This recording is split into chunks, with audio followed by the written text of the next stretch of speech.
The average walking tour I give of Preston lasts roughly about 2 hours, and in that time I have to try and squeeze in as much information as I can. But in between walking to the places and then sharing the information, I feel I've never given the complete story. Until now. I want to take you to places I've never taken anybody. I want to share stories I've never shared, just because I haven't had time.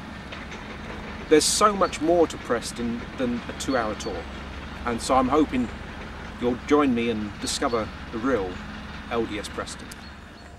Our story didn't take place in isolation. There are so many other voices that are not often heard, but join their voices with our story, with our voices, and suddenly you get a much completer understanding. In one of these homes behind me lived a man called Joseph Livesey.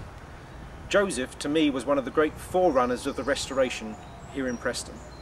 He did some quite remarkable things, and we'll discover his story. This was the home of Dr. Brown, 64 years a doctor. He was born on this square and he died on this square, and wrote a book that gives some wonderful insight into what it was like to be rich. We'll explore his life. Some of the early converts didn't emigrate, including this one here, Henry Clegg, who's got a great story, and I'll introduce you to 2 of his sons as well. We'll find out more about the man who lived in this house. He was the man who found out the average age of death for a working man in Preston in 1837 was 18 years of age. We'll look into his study and statistics. Quite some surprising stuff. This was the home of Thomas Miller, one of the great cotton lords of Preston. People loved him, people hated him, and we'll find out why. I want you to feel and sense this city, not just the facts and the figures and the stories, but I want you to feel the sights, the sounds, the smells, the feelings of Victorian Preston. As you look at Preston's skyline today, you see 1 or 2 solitary chimneys. You can see this one just on the horizon here. It would have looked so much different. So we're going to look at chimneys. One of the main industries in Preston was the cotton industry. Many of our converts worked in factories like the one behind me. All closed down now, but what was it like? What was it like to live and work in this kind of an atmosphere?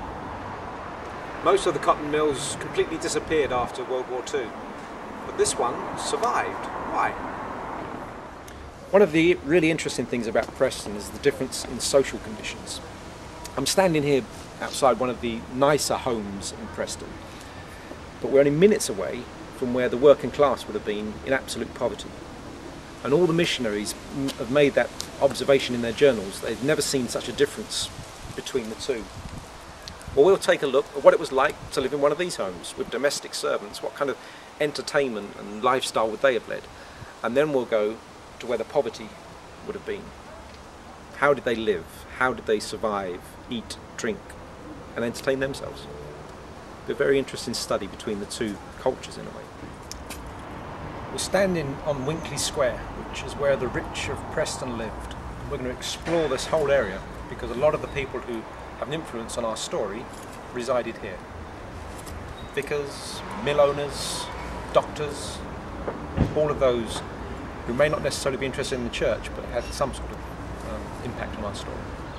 Now I imagine some of you are probably thinking, oh, I've been there, I've done that, I've read the books, I've read Men with a Mission and Truth Will Prevail and Pick and Flower of England. What else is there to know? Well, this is different. I want you to take you to places you haven't been, that you haven't seen, the stories you haven't heard, as well as, of course, the traditional stories of the LDS mission. I want to take you up these stairs behind me. Where do they go?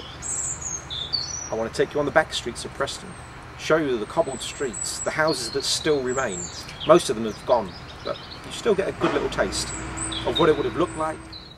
We'll answer some interesting questions. For example, how did the American Civil War help create these beautiful Preston parks? One of the big questions is, what did all the other religions in town think of this new religion? People recorded between 7,000 to 9,000 people at the baptisms down in the river behind us. I don't think they all came by invitation. I think where we're standing here was the reason why most of them were here. So we'll explore that. What treasures await us inside this building? And who got married here?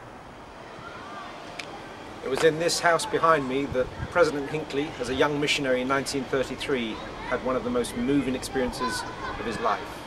What happened in this house affected most of Preston and the rest of Lancashire, so it had a massive impact on our missionaries and converts. What compelled Wilford Woodruff to visit this graveyard? Behind me once stood the cockpit, but 5 years before our missionaries turned up, something happened in here that really prepared a lot of people's minds for what the missionaries were going to share. Now, I've loved making this series, just me, my camera, and the streets of Preston, begging to be discovered. And you can make that discovery as well. All you need to do is put your name and email in here, and you'll find out the full details.